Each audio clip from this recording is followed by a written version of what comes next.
Shalom, shalom. Então vamos para mais um resumo da nossa atual e próxima paraxá, que é a quinta paraxá de um total de 54 paraxás e a quinta paraxá de Bereshit, Gênesis. O nome dessa paraxá é Hayé Sara, que significa a vida de Sara. Lemos na porção da Torá Gênesis, capítulo 23, até o capítulo 25, verso 18.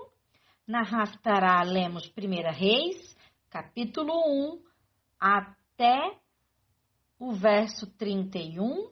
E a Brit Hadashá, lemos Mateus, capítulo 1, até o verso 17.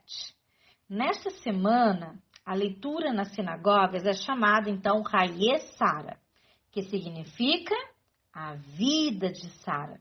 Mas, na verdade, o relato é sobre a morte e enterro de Sara aos 127 anos, na caverna de Macpela, em Hebrom, na terra de Canaã. Sara morreu em Kiriat Arba, que é Hebrom, que em hebraico significa união. É aqui que ela se une ao seu Deus e Senhor na consumação de sua vida terrena. Os rabinos ensinam que no final da paraxá passada, a Torá, que são os 5 primeiros livros da Bíblia, registra o nascimento de Rivka, ou seja, Rebeca, antes mesmo da morte de Sara, pois Deus não retira uma pessoa justa neste mundo até que seu sucessor, ou no caso aqui sucessora, tenha nascido. Sara se destaca de todas as outras mulheres da Bíblia. Ela é a mulher mais envolvida em todos os aspectos da vida e atividade do marido. Não há uma história na vida de Abraão em que Sara não estava envolvida no resultado do próprio evento, tanto quanto ou até mais do que qualquer outra pessoa na vida de Abraão. Em Gênesis, capítulo 23, verso 4, Abraão fala aos heteus e diz 2 coisas muito importantes. Ele se autodenomina Ger Vetoshav. Veja que são 2 palavras juntas por um hífen. Em hebraico, a palavra ger é estrangeiro ou peregrino. Significa alguém que não desfruta dos direitos que geralmente o natural e residente possui. Mas ele também diz ser vetoshav, que em hebraico significa habitante cidadão, termo que se refere ao residente permanente, ao morador. Em seu relato, Abraão diz que era cidadão e estrangeiro entre eles ao mesmo tempo, que ao mesmo tempo ele era então um cidadão estrangeiro. Para mentes ocidentais, isso parece no mínimo estranho, mas veja que Abraão está ciente ao declarar a eles que não possuía ainda os direitos legais à posse daquela terra, porque sua passagem por ali era naquele momento temporária. É justamente por isso que ele precisou comprar um local para enterrar Sara. E para nós, Abraão está nos dizendo que assim como ele, não somos deste mundo, somos estrangeiros e moradores. Estamos no mundo, mas não vivemos como os do mundo. Somos separados para Deus, somos santos e não imitamos a nenhum povo da terra. Por isso o mundo nos odeia, pois não somos do mundo. Isso fala Yeshua em João, capítulo 15, verso 19. Em resposta, vemos no verso 5 e 6 a declaração dos heteus, que chamam Abraão de príncipe de Elohim. Em hebraico, Nasik Elohim. E isso significa que eles reconhecem que Abraão é um príncipe do Deus Criador dos céus e da terra. Abraão, que havia dito ser um estrangeiro sem direitos numa terra estranha, mas, mesmo assim, aqueles homens não o veem desta forma. Aqueles homens realmente reconhecem quem Abraão é e a quem Abraão serve.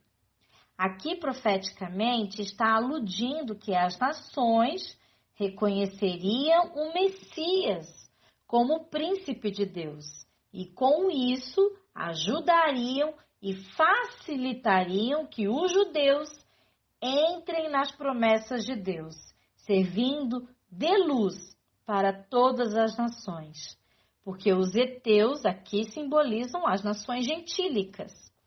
Então, Abraão se inclinou diante da face do povo da terra, pois, apesar do reconhecimento dos filhos de Et quanto à condição de Abraão, ele inclina-se em sinal de humildade e agradecimento ao Eterno e humildade, e ele diz aos heteus, aos hititas, que ele quer sepultar Sara ali.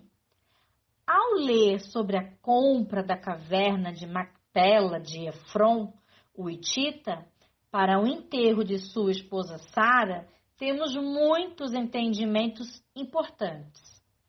A maneira também como Efron, o hitita, negociou com Abraão é uma lição para quem quer fazer negócios até hoje no Oriente Médio, ou até mesmo em qualquer parte do mundo, mas muito mais no Oriente Médio.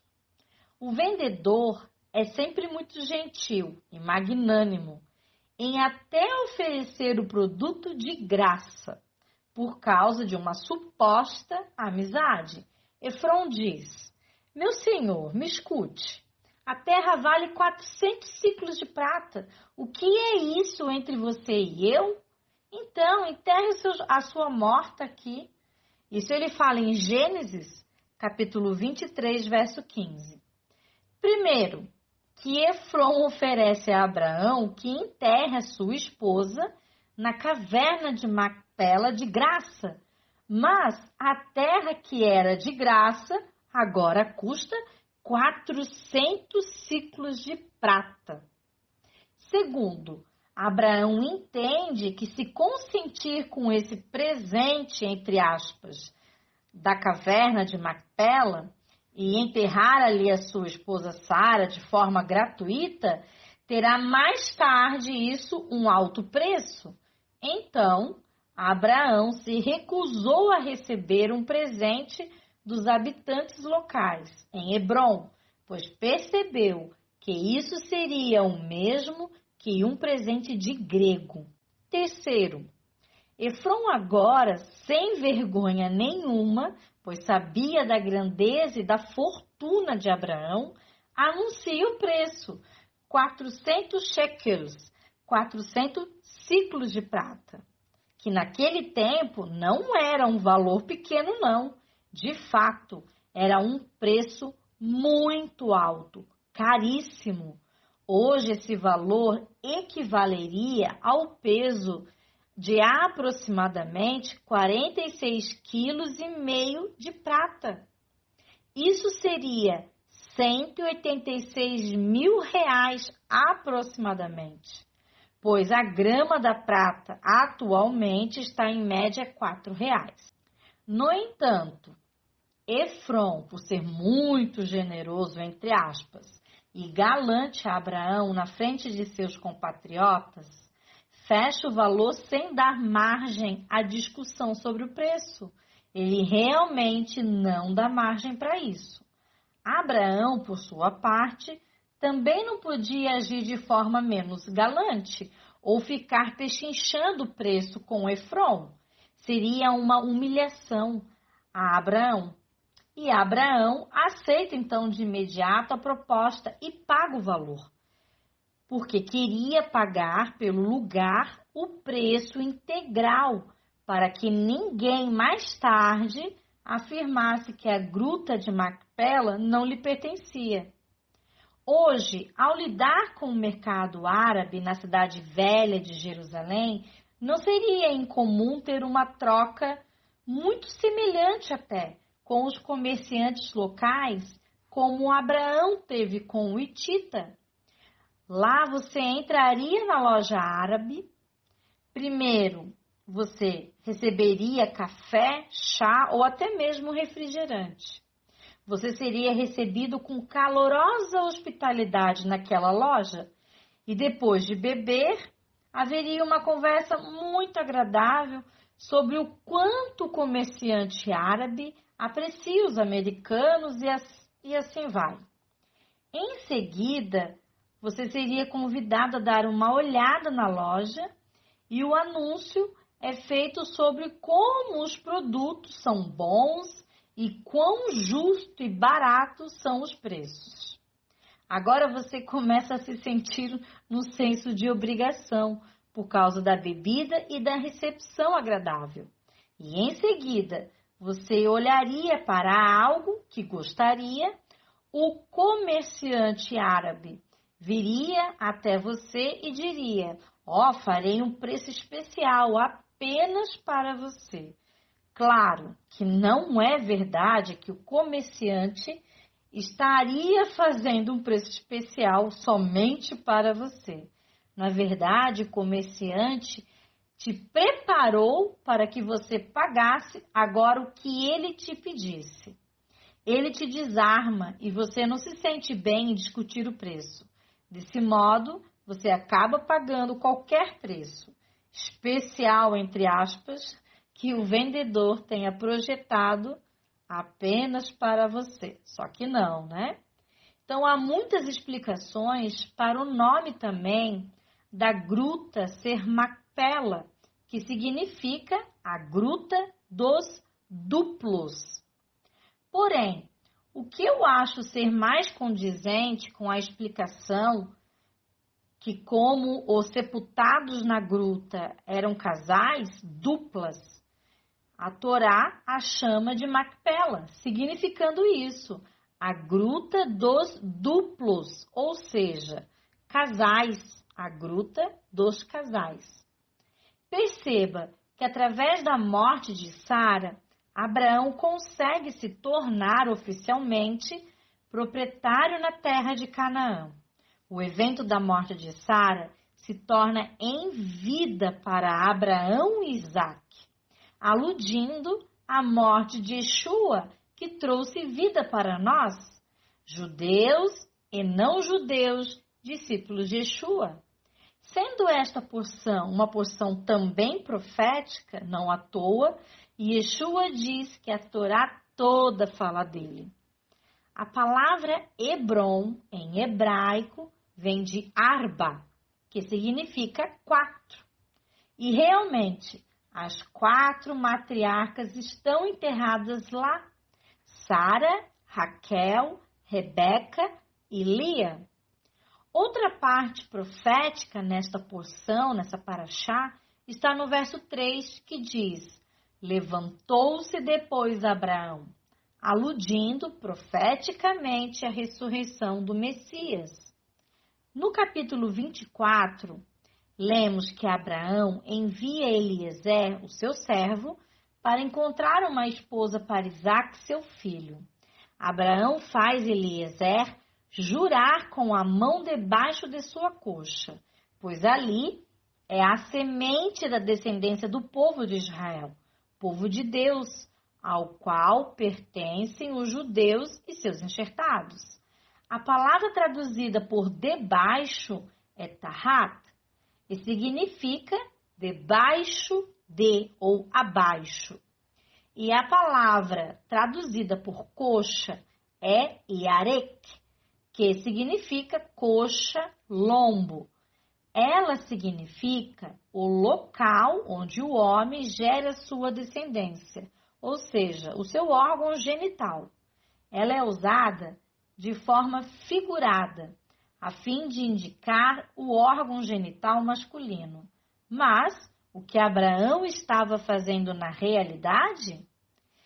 Que estranho pedido era esse que ele fazia a seu servo? Devemos entender isso de acordo com a mentalidade oriental, para não nos escandalizarmos com o que Abraão pediu ao seu servo. O órgão genital masculino era usado a fim de gerar vida numa relação conjugal, e ainda é. Quando o Senhor ordena que seja feita a circuncisão no órgão genital masculino, o seu objetivo é o de fazer uma aliança com a vida. E é justamente isso que Abraão está pedindo ao seu servo, que ele faça uma aliança com ele, Abraão, através da vida que ele irá gerar através de seus descendentes, de que ele não buscaria uma esposa para Isaque dentre os filhos dos cananeus, que era um povo estranho, e trariam aos hebreus, aos judeus, uma mistura em sua raça. Isso certamente atrapalharia os planos do Eterno de suscitar o Messias da descendência de Abraão. Por isso ele tem todo esse cuidado quanto ao casamento de Isaque. Eliezer sabe da importância dessa esposa para a promessa e é fiel a essa promessa ao seu senhor. E ele, para cumprir tamanha missão, tem que planejar um teste para fazer com a jovem que ele deve levar a Isaque.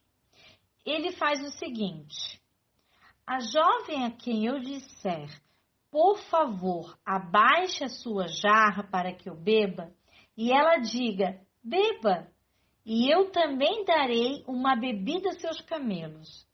Deixe-a ser a esposa designada para seu servo Isaque, e com isso, Senhor, eu saberei que você mostrou bondade ao meu mestre. Isso ele fala em Gênesis, capítulo 24, verso 14. O que Eliezer queria examinar na jovem? Será que ele queria examinar se ela é hospitaleira? Ou se ela é autoconfiante? Ou se ainda ela pensa no futuro e examina a situação com previsão? Ou quem sabe ele estava examinando se ela se importava com os animais e não apenas com seres humanos? Ou ela está disposta a trabalhar extra para mostrar sua generosidade e não pedir dinheiro ou recompensa por fazer o trabalho extra a um estranho? Ou ele estava averiguando se a jovem teria respeito suficiente por sua família para não tomar decisões tão importantes sozinha, mas que ela levaria o assunto à sua família? E será que ela tinha certeza de seus status na família? Que não era tímida ou com medo de trazer um velho estranho para casa para conhecer a sua família? Abraão faz Eliezer jurar que ele achará uma esposa para Isaque. Por um lado, não há problema em encontrar uma família disposta a dar sua filha a uma pessoa de muitos recursos, como o sucessor de Abraão. Observe que Eliezer leva 10 camelos carregados com todos os tipos de coisas boas, partindo para a Mesopotâmia, para a cidade de Naor. Por outro lado, uma família que cuida do bem-estar da filha não ficaria feliz em mandá-la para um lugar distante, pois a família não iria poder ficar ao seu lado quando necessário. Este testemunho pode ser visto nas palavras de despedida de Labão a Jacó, também em Gênesis, capítulo 31, verso 50, que diz: se você maltratar as minhas filhas, Jacó, ou se tomar outras esposas além de minhas filhas, Mesmo que ninguém esteja com você, Jacó, lembre-se de que Deus é uma testemunha entre você, Jacó, e eu, Labão. Veja que Labão teme que quando Jacó estiver em um país diferente com as suas esposas, que no caso aqui são as filhas de Labão, que ele não se importará em tratá-las bem. Devemos entender que essa é preocupação de toda a família. É difícil enviar sua filha para um país distante, sem a possibilidade até de apoiá-la. Isso significa que será difícil para Eliezer encontrar a esposa certa para Isaque e ainda por cima convencer a família dela a aceitar que ela more longe. Eliezer entendeu o peso da responsabilidade e até mesmo a dificuldade de sua tarefa e pergunta a Abraão: e se a mulher não estiver disposta a voltar comigo para esta terra, Senhor? Devo então levar seu filho de volta ao país de onde você veio? Isso ele fala em Gênesis, capítulo 24, verso 5. Abraão se opõe à possibilidade da imigração de Isaque e fala: se a mulher não estiver disposta a voltar com você, Eliezer, você será libertado deste meu juramento. Só não leve meu filho para lá. Isso ele fala no verso 8. Abraão diz que se a mulher não quiser vir a Canaã, Eliezer estará livre do juramento e poderá encontrar uma noiva local. O mais importante é que Isaque não deixará a terra prometida. Eliezer entende que ele tem duas missões. Primeiro, no plano espiritual, que é encontrar uma esposa adequada para Isaque. E segundo, no plano terrestre, que é convencer ela e sua família a concordar em se casar com um estranho que mora longe. Eliezer tinha 3 opções. A primeira, na melhor das hipóteses, era encontrar uma família respeitável, que esteja em apuros financeiros e disposta a enviar sua filha para uma terra distante, para ter uma chance de uma vida melhor, quem sabe. Ou segundo, outra possibilidade é ele encontrar uma família gananciosa que ficaria deslumbrada com a grande riqueza de Abraão e que ignoraria qualquer possível angústia para aquela filha. Ou terceiro, e é a pior opção, seria ele encontrar uma família que ficaria feliz em se livrar da filha problemática por causa, talvez, de seu comportamento ou porque suas chances de se casar com alguém ali onde vivia eram nulas. Estamos certos de que essas perguntas incomodaram Eliezer e, no final, Eliezer decidiu que somente Deus poderia encontrar a garota certa nessas condições. Eliezer sabia que deveria consultar a Deus para saber qual esposa Hashem queria para Isaque e, consequentemente, para a genealogia do Messias Yeshua. O problema era como poderia determinar e saber qual seria a escolha de Deus? Isso temos que aprender com Eliezer, a consultarmos a Deus. Este homem, ao orar, declara sua inteira dependência do Eterno, em sua jornada e em sua escolha. E ainda mais, ele pede que o Eterno faça beneficência para com o seu senhor Abraão. A palavra beneficência, em hebraico, é hesed, e significa bondade, uma bondade amorosa, de misericórdia. Nós percebemos que o que aquele homem pediu para seu senhor foi algo plausível de ser atendido pelo Eterno, pois este homem conhecia o nível de relacionamento entre o Eterno e Abraão. E agora pede que o Eterno tenha para com Abraão bondade amorosa. Ele sabia o quanto era importante para Abraão que Isaque se casasse com a mulher certa e que fosse plenamente feliz. E aconteceu que, antes que ele acabasse de falar, aparece Rívca, Rebeca, irmã de Labão. O pai de Rebeca é Betuel, sobrinho de Abraão. Betuel também é filho de Milca, mulher de Naor. Milca casou com seu tio, Naor.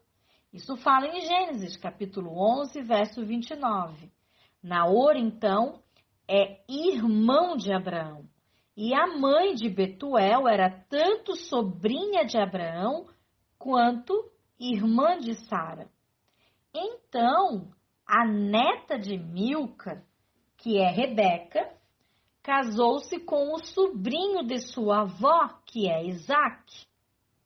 Rívca, que é Rebeca, em hebraico, significa corda com laço, bela e também preciosa. Rebeca herdou com certeza os traços físicos da família de Abraão, e o servo deve ter notado isso também. Além disso, aquele homem pede ao Eterno que em determinada situação sirva como um sinal de que ele estaria diante da pessoa certa para Isaque. Ele fica então num local estratégico, o poço, onde as moças iam retirar água para suas casas, e ali espera por uma resposta do Deus de Abraão. Para garantir que a esposa seja escolhida por Deus, Eliezer apresenta um teste que humanamente seria impossível. Quero dizer, sem chance real de acontecer por vontade humana.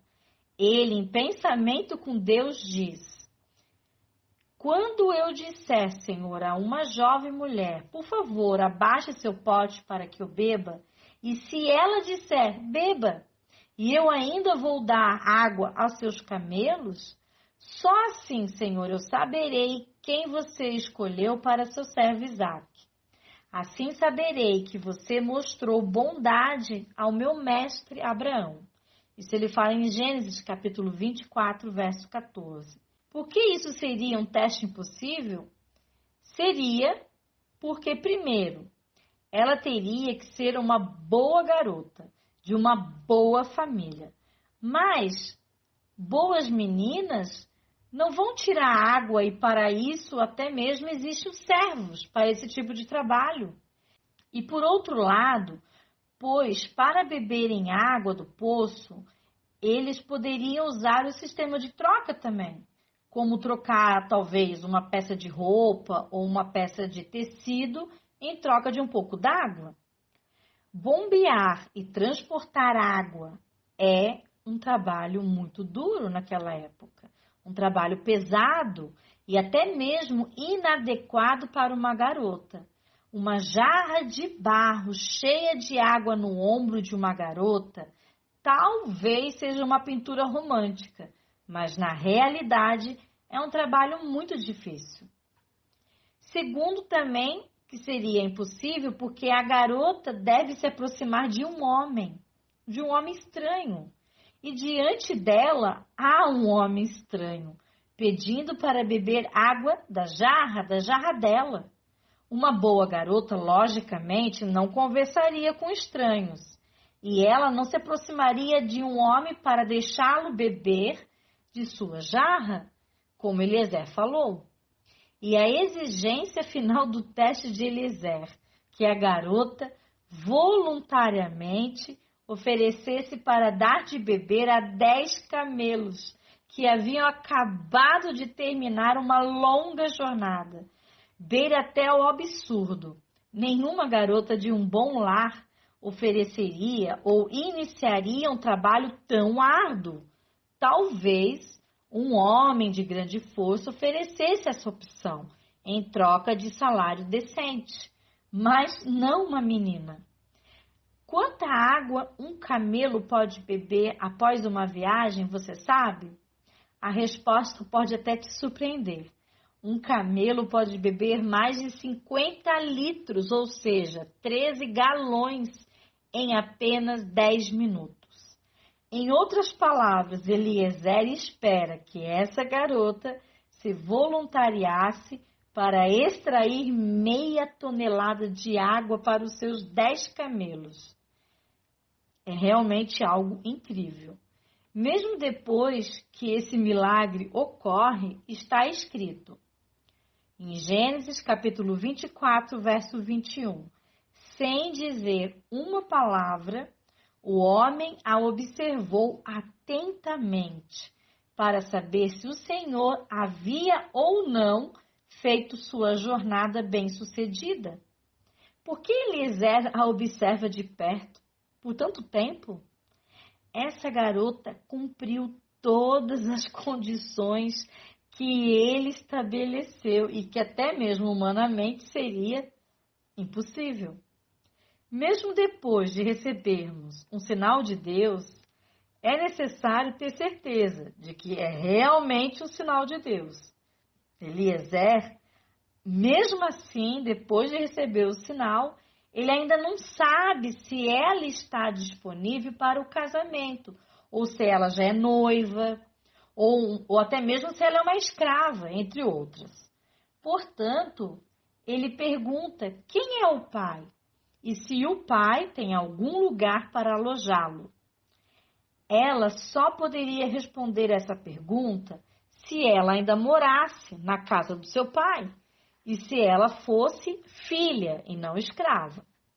Muitos foram testados na Bíblia, inclusive, como Abraão, Jó, até Yeshua, entre outros. Nós vemos até em Mateus capítulo 4, Satanás pede a um Yeshua faminto que transforme pedras em pão. E ele o coloca acima do templo e pede que salte como um teste aos melahins, aos anjos. Satanás então mostra o mundo a Yeshua e oferece os reinos do mundo em troca de sua reverência diante dele. Yeshua entende todas as tentativas, ele sabe que é um teste e nos ensina lições importantes durante o teste. Em Mateus capítulo 4, verso 10, Yeshua diz: longe de mim, Satanás, pois está escrito, adore o Senhor seu Deus e sirva somente a Ele. Providência divina em cooperação com a sabedoria humana. Nós vemos ali. De volta, então, à história de Eliezer, após o teste mencionado e a resposta resultante, ele usa sua inteligência. Agora podemos ver que Eliezer é muito inteligente também. Ele começa dando presentes para a garota. Até agora a chamamos de garota, mas sabemos que essa garota, que realmente é uma garota, porque ela era muito nova, é Rebeca. O homem então tirou um anel de nariz de ouro pesando 1 beca e 2 pulseiras de ouro pesando 10 ciclos. Vê, são joias, ele está dando joias para ela. As mulheres usavam joias, tá? Tem gente que fala, né, que as mulheres na Bíblia não usavam joias. Usavam, Sara tinha joias, Rebeca aqui está ganhando joias também. Mesmo antes de Eliezer se apresentar, ele entrega à menina joias luxuosas para criar uma atmosfera confortável para conversar com ela. Eliezer imaginou que a garota correria para casa e contaria à família o que havia acontecido.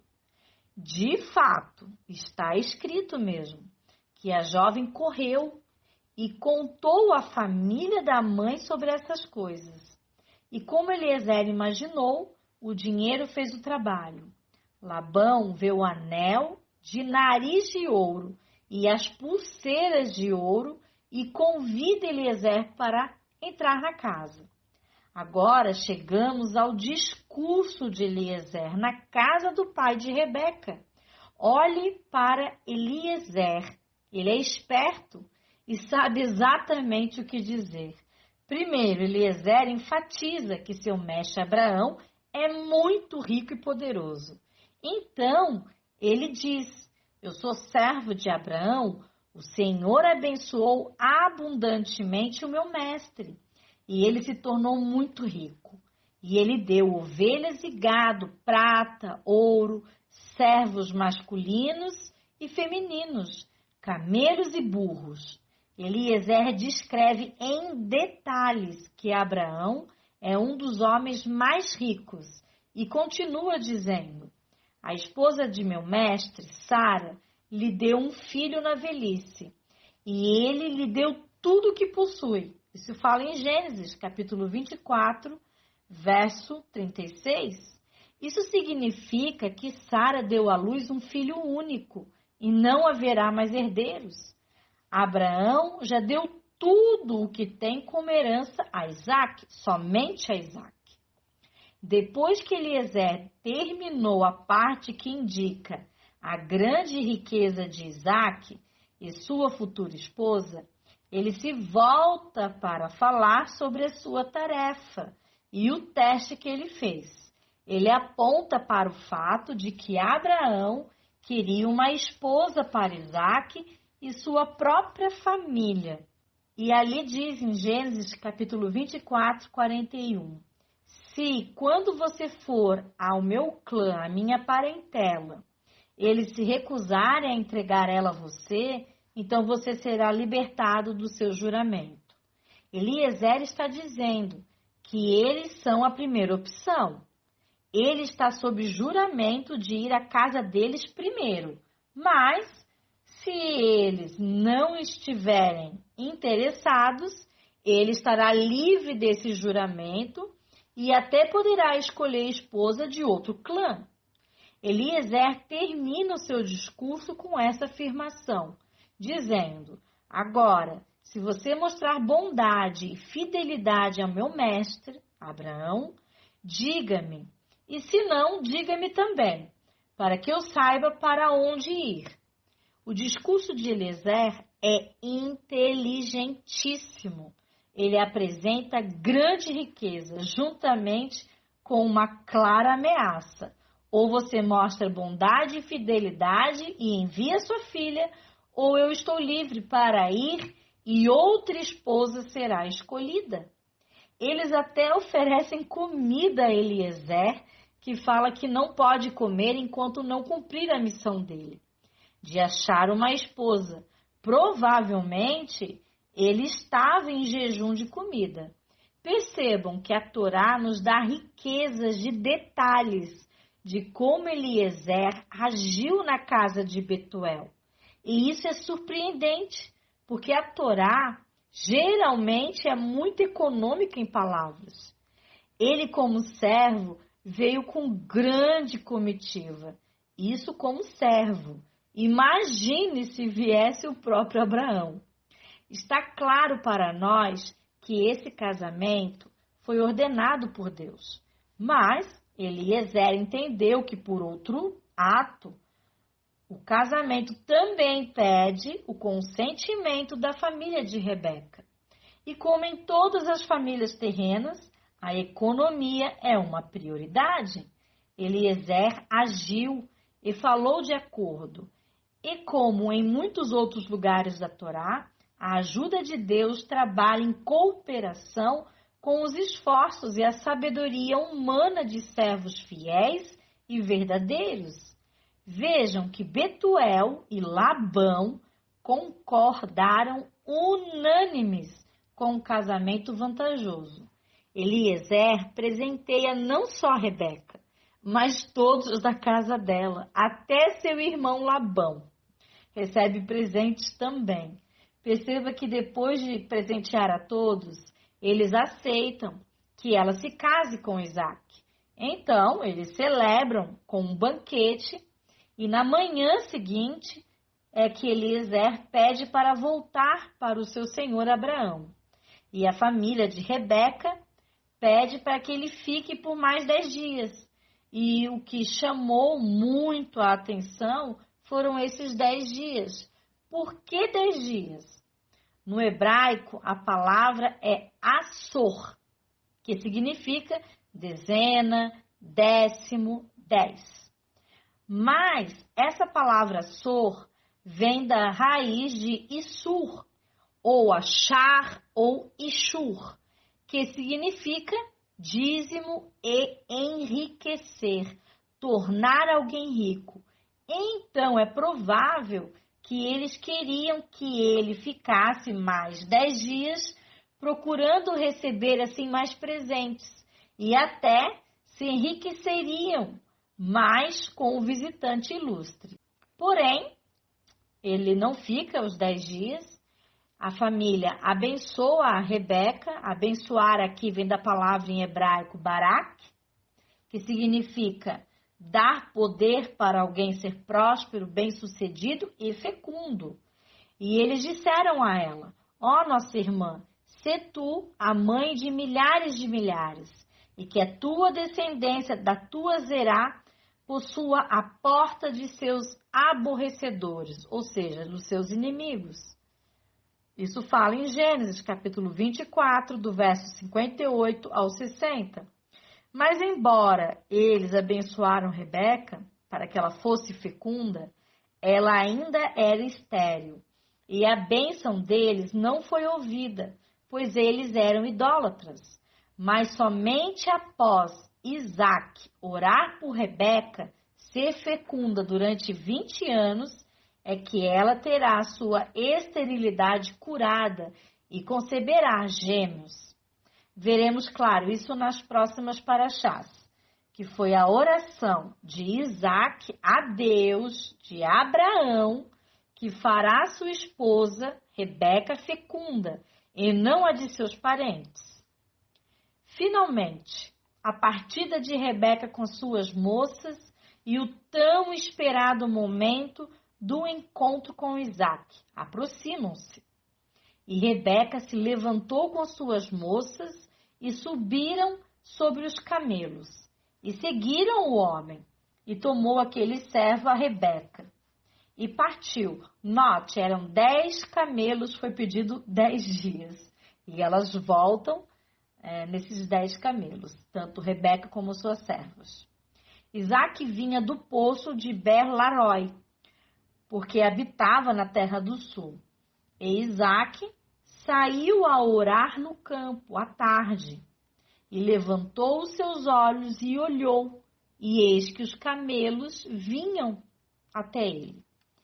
Enquanto o servo de Abraão, juntamente com Rebeca e suas moças, iam a caminho da casa, Isaac estava no campo orando, buscando comunhão com o Eterno, e ele certamente pedia ao Senhor que ele pudesse estar dirigindo toda aquela situação, a fim de que sua esposa pudesse estar já a caminho de seus braços. Foi num destes momentos que Isaac levanta os olhos e vê a proximidade dos servos de Abraão, juntamente com suas acompanhantes, e vai ao seu encontro a fim de recebê-los. Rebeca também levantou os seus olhos e viu Isaac, e caiu do camelo, literalmente. Ela cai do camelo. E disse ao servo: quem é aquele homem que vem pelo campo ao nosso encontro? E o servo disse: este é meu senhor. Então tomou ela o véu e cobriu-se. E por ela ter coberto o rosto com véu, toda cerimônia de casamento judaico, a noiva tem o seu rosto coberto através de um véu pelo noivo. Ao estar face a face com o noivo é que ele desce o véu. E ela não vem já com o rosto coberto, para que o noivo possa se certificar que é realmente a sua noiva, e não seja enganado, como foi Jacó, que casou com Léa, achando que era Raquel. E o servo Eliezer conta a Isaac todas as coisas que ele tinha feito. E Isaac trouxe-a para a tenda de sua mãe Sara, e tomou a Rebeca, e foi ela mulher, esposa dele. E só depois disso é que ele a amou. Ele, Isaac, agora, herdeiro da promessa de Deus a Abraão, e ela, Rebeca, agora, herdeira da promessa de Deus a Sara. Assim, Isaac foi consolado depois da morte de sua mãe. O casamento foi a consumação da união física entre os dois. Não houveram também nenhuma formalidade assim, legal, nenhuma certidão, mas somente a união entre os dois corpos foi o que realmente caracterizou o matrimônio de Isaac e Rebeca. Para Isaac, o seu casamento com Rebeca foi um verdadeiro bálsamo, pois através de sua esposa, sua alma fora curada pela perda de sua mãe Sara. Isso nos mostra que, além da união entre duas pessoas, o casamento é muito mais do que isso, pois o projeto do Eterno é que haja uma inteira e total integração entre o casal, que, havendo necessidades em ambos, de cura. Essa será efetuada pela atuação do Senhor na vida dos cônjuges, através do seu par. Notem que Isaac e Rebeca não se conheciam. Eles não se casaram porque se amavam, pois não foi o amor que os levou ao casamento. Foi mais o desejo de cuidar e de honrar uma esposa para o resto de sua vida. Depois, pela Bíblia, nós sabemos que quando foi confirmado o compromisso, só depois é que foi possível Isaac e Rebeca experienciar o amor. Os sentimentos são importantes, mas o compromisso vem em primeiro lugar na Bíblia. Isaac e Rebeca casaram sem se conhecer e viveram um para o outro até a morte. Creio que as pessoas hoje têm muito a aprender com isso, pois o amor humano não é perfeito. Então, o casamento não deve ser baseado no sentimento humano tão imperfeito. Mas, se o casamento estiver baseado em compromisso, aí com certeza será até a morte. Casamento não é algo que pode ser desfeito, não na Bíblia. Vivemos conforme o livro, lembra? A Bíblia é o nosso parâmetro de vida. As histórias de casamento na Bíblia servem para nós como parâmetro, principalmente a de Isaac e Rebeca. O que não podemos colocar como uma regra a ser aplicada no casamento hoje em dia é o por conhecer ou por amor, pois já sabemos que só por conhecer e só por amor não basta. E para isso, te apresento os inúmeros casais que se separam já até mesmo no primeiro ano de casamento. Muitos até se conheciam há anos antes de se casarem e diziam também se amar antes de se casarem. E veja o que acontece. Infelizmente, muitos divórcios. O princípio da Torá é bem claro. Casamento é até que a morte os separe. Independente de se amar ou não, independente de se conhecer antes ou não, mas compromisso, respeito e responsabilidade, sim, são regras para se manter o casamento até a morte. No casamento também a razão deve preceder a paixão, o amor ou qualquer sentimento, pois ninguém ama de fato alguém antes do casamento. Você não tem como conhecer a pessoa o suficiente para isto antes do casamento. Para saber o que é amor, é preciso passar por coisas que antes do casamento não experimentamos, não vivenciamos. O amor é um sentimento maduro que nasce justamente com e após a convivência diária e íntima do casamento. Você pode sentir alguma afinidade, algum sentimento, até mesmo atração para escolher com quem vai casar. Porém, se não usar a razão para escolher, fatalmente este casamento lhe trará muitas dores de cabeça, no mínimo, se não ainda o divórcio. E aí terão não só dor de cabeça, como a destruição do pai, da mãe e dos filhos. É o que nós estamos vendo atualmente, pessoas se divorciando por até mesmo infantilidade, coisas banais, pois não pautaram uma decisão tão séria quanto ao casamento na razão e sim no sentimento, ou em coisas até mesmo banais. E por essa inversão está acontecendo tantos divórcios. E o inimigo de nossas almas tem com isso destruído famílias, pois famílias destruídas em grande escala geram uma cidade, país e nação a ser destruída facilmente. Não há marido perfeito e nem esposa perfeita. O que há são duas pessoas dispostas a se ajudarem mutuamente, a se aperfeiçoarem juntas. Se um errar, o outro tem que estar pronto a ajudar, a perdoar e a continuar no único propósito de manter a família e desenvolver a salvação. O que temos que aprender é começar a ver e viver a opinião do autor da Bíblia e não a nossa própria opinião. A mulher tola, sabemos que destrói o seu lar, mas a sábia a edifica. Se você quiser saber mais sobre o divórcio na Bíblia, que é realmente abominável a Deus, realmente é, veja a Parashá Kitetse, de número 50, lá do livro de Devarim, Deuteronômio. Tem no meu canal do YouTube. O meu canal, ele tem o nome de Duda, Amigos de Sion, onde eu explico ali todas as passagens e contexto bíblico judaico ao qual foi escrito sobre o divórcio. Após, então, a consumação do casamento de Isaac com Rebeca, a Escritura nos informa novamente sobre Abraão e diz que Abraão tomou outra mulher chamada de Quetura, que em hebraico significa incenso. E também teve outras concubinas. E através de Quetura e dessas concubinas, ele teve filhos e filhas com elas. Mas Abraão deu tudo o que tinha a Isaac. E aos outros filhos e filhas, Abraão deu apenas presentes.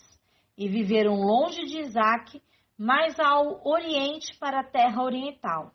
Abraão viveu até então 175 anos. E é espantoso que ele tenha tido uma vida tão longa e tão produtiva diante do Eterno, a ponto de cumprir realmente os propósitos do Senhor, morrendo assim em paz. Vemos na atitude de Abraão uma aberta preferência por Isaac, a quem ele dá todas as suas posses, em detrimento dos outros filhos que recebem apenas presentes e são enviados para o Oriente com sua mãe. Neste relato, encontramos novamente juntos Ismael e Isaac. Após Ismael ter sido enviado com sua mãe para o deserto, nada mais foi dito sobre ele, lembra? Agora, repentinamente, Ismael reaparece junto de Isaac, no funeral de Abraão. Isso significa que, mesmo distante do pai, Ismael mantinha, assim, algum tipo de contato e recebia também informações sobre Abraão, de forma que, quando foi dito que Abraão morreu, ele imediatamente veio ao funeral. Para sabermos até a mesma cronologia pela Bíblia deste relato do falecimento de Abraão, eu vou falar aqui algumas passagens e até mesmo alguns personagens que estavam presentes no velório de Abraão. Já digo também que Jacó e Esaú estavam no velório de Abraão. Eles estavam ali, Jacó e Esaú, com 15 anos. E Isaac tinha 60 anos quando faleceu seu pai.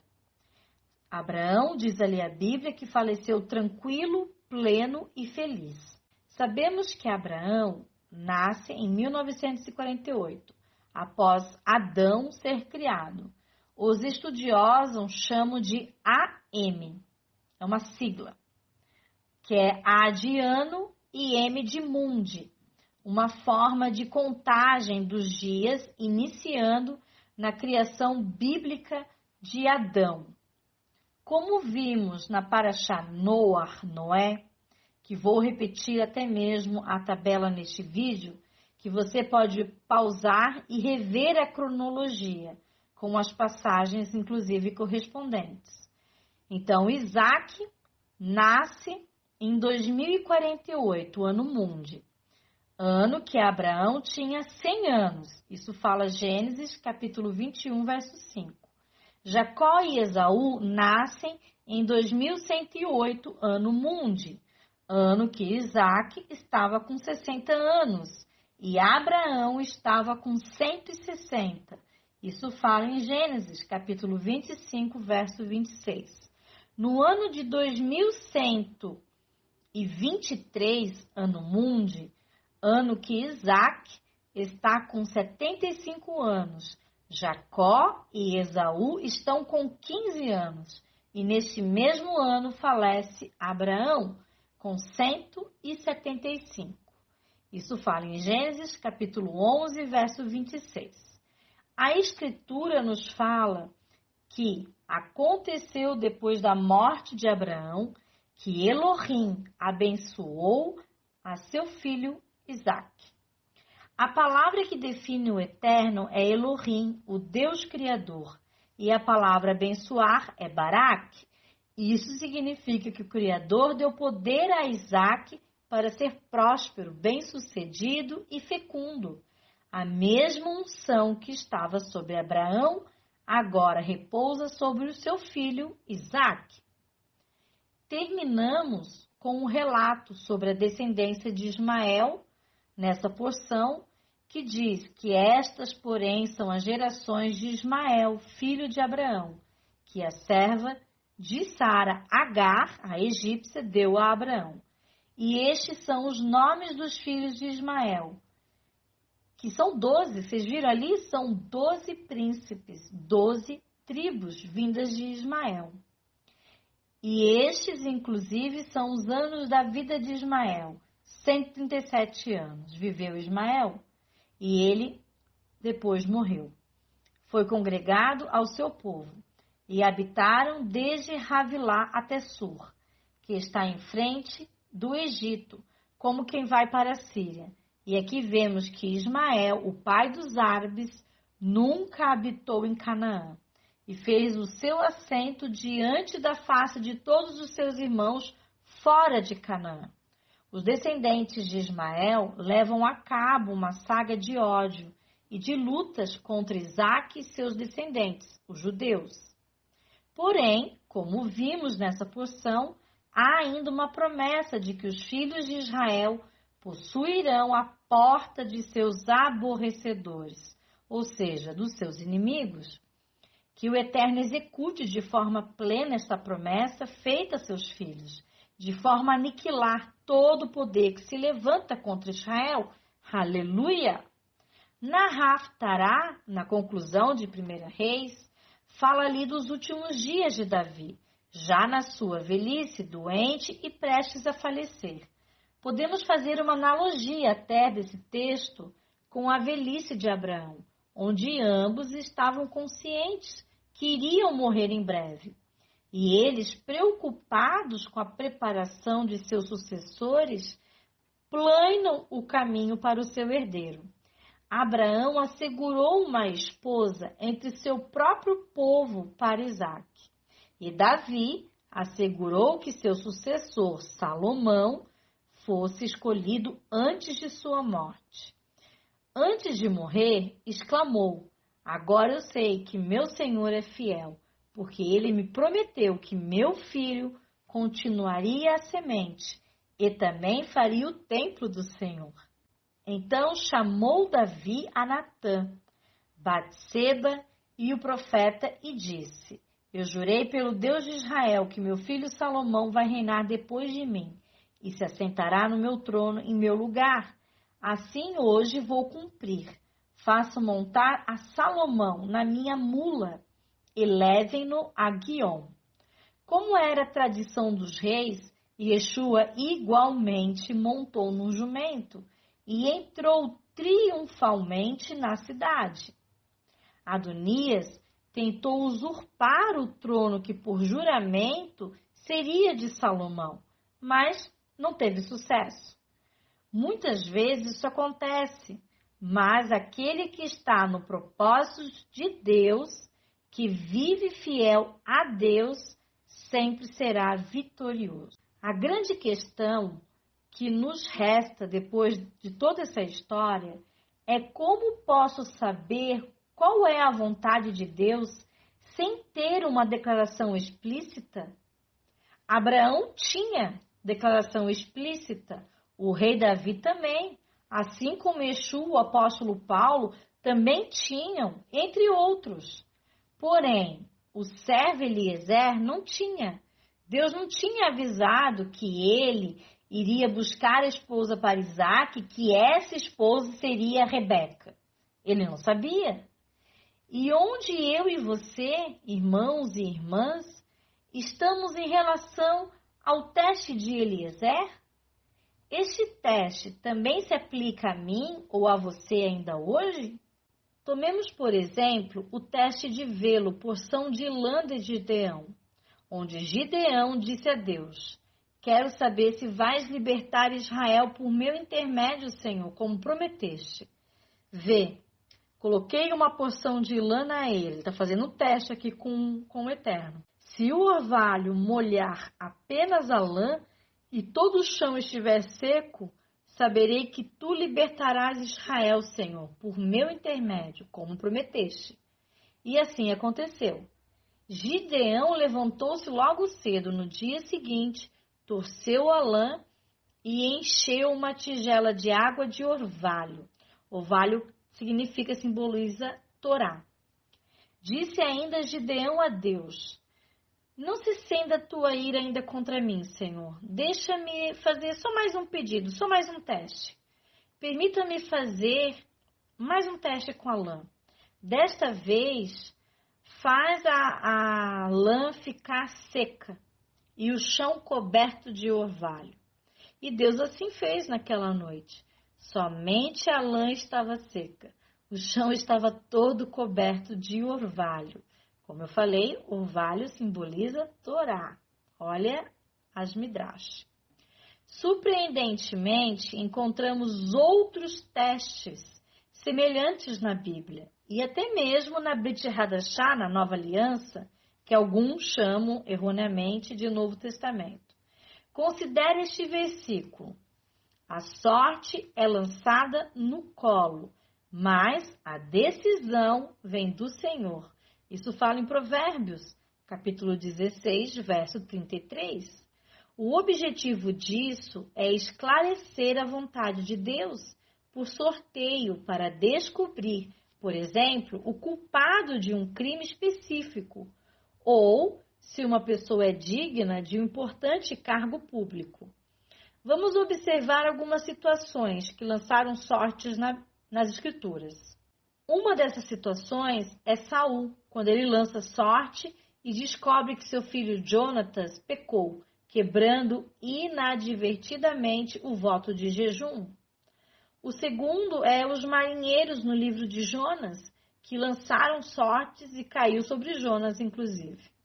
O terceiro, Josué, quando lança sorte e descobre que Acã trouxe um desastre a Israel, violando a aliança de Deus, que diz para não pegar coisas consagradas a ídolos. A quarta é a divisão da terra em tribos e regiões, que foi feita por intermédio de sorteio. A quinta é quando um apóstolo foi escolhido após a morte de Judas, e ele inclusive foi escolhido também por sorteio. E a sexta e última situação que vou dar de exemplo aqui é ao lançar sortes, Zacarias, o pai de João, aquele que batizava, foi escolhido para oferecer incenso para Deus no templo, como sacerdote. Então, hoje, a grande maioria dos sábios de Israel afirmam que não podemos confiar em lançar sortes ou sinais e testes semelhantes em matéria de injustiça. Nós também achamos isso. Porém, acreditamos que Deus, para falar conosco, coloca muitos sinais diante de nós ainda hoje. A conclusão do teste de Eliezer e de sua conduta sábia após o próprio teste, ficando claro, sem sombra de dúvidas, que Deus trabalha sim em cooperação ao nosso esforço e fidelidade também. Deus nos responde ainda hoje, se estivermos atentos em comunhão com o Eterno. Na Brit Hadashah, para terminar o nosso resumo, vemos que o mesmo cuidado que os patriarcas, o rei de Davi, tiveram com os seus sucessores e herdeiros, Deus teve muito mais zelo com o seu herdeiro Yeshua, Jesus. Nos primeiros versos do Evangelho de Mateus, vemos toda a genealogia de Yeshua, nome por nome, pelo lado paterno, e mostra inclusive 4 mulheres não israelitas: Tamar, que era cananeia, Raabe, também cananeia, Ruth, que era moabita, e Betseba, que era eteia. Desde Abraão até José, marido de Maria, ou seja, Miriam, pais biológicos de Yeshua. De sorte que todas as gerações desde Abraão até Davi são 14 gerações. E desde Davi até a deportação, o exílio para a Babilônia, 14 gerações. E desde o exílio para a Babilônia até Yeshua, 14 gerações. Então, se fizermos 3 vezes 14, resulta 42. 42 gerações, mostrando 6 ciclos de 7. Sabemos que o número 6 fala do homem e do seu reino. Por outro lado, o número 7 fala de algo que é perfeito, completo, pleno, que é o reino e o domínio de Deus. Sabemos que Maria, ou seja, Miriam, concebeu através do Espírito de Deus, mas temos a certeza que para fecundar um óvulo são necessários 46 cromossomos, sendo 23 da mãe, que é descendente da tribo de Levi, e mais outros 23 do pai, que Deus usou de forma sobrenatural de José, descendente de Davi da tribo de Judá, para cumprir as profecias que Adonai já havia dado de antemão. Esse assunto de gerações é tão importante que a próxima paraxá tratará apenas desse tema. E isso, irmãos e irmãs, não é por acaso. Que vocês possam estar lendo as porções desta paraxá, possam estar meditando e com certeza vocês vão estar sendo abençoados e edificados. Shalom, shalom e bons estudos a todos!